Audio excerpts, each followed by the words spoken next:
আপনারা দেখছেন Bankura TV breaking news. Bankura টিভিতে আপনাদের স্বাগতম। আজ বাঁকুড়া টিভির chief editor the tiger journalist দাদা উত্তম দে। প্রথমেই শুরু করছি উত্তমের প্রশ্নবাণ। বাঁকুড়ার জয়পুরে হচ্ছেটা জবাব চায় নাকি জনতা? হ্যাঁ, অবশ্যই জবাব চাইছে। এরপর আসছি একটি গুরুত্বপূর্ণ স্পিড ব্রেকিং নিউজে। আজ মুখ্যমন্ত্রী মমতা ব্যানার্জি হাওড়ায় রোড শো শোভাযাত্রা করলেন। দুপুরের রোদ্দুর যখন গনগন করছে, প্রায় 40 ডিগ্রি ছুঁই ছুঁই, ঠিক সেই সময় মুখ্যমন্ত্রী মমতা ব্যানার্জি হাওড়া শিবপুর থেকে কালকিয়া পর্যন্ত পায়ে হেঁটে রোড শো শোভাযাত্রা করলেন।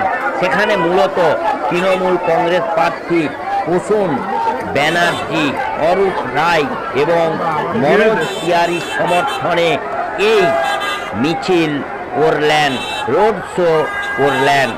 এবং সেখানে এই তৃণমূল কংগ্রেসের 3 জন প্রার্থীকে নিয়ে দুপুর রোদে পায়ে হেঁটে তিনি পথ পরিক্রমা করলেন। দেখুন কিভাবে একজন রাজ্যের মুখ্যমন্ত্রীকে তার 3 জন প্রার্থীকে জেতাতে এই যে গনগনে দুপুরের রোদে পায়ে হাঁটতে হচ্ছে, সেই খবর দেখতে থাকুন বাঁকুড়া টিভির পর্দায়।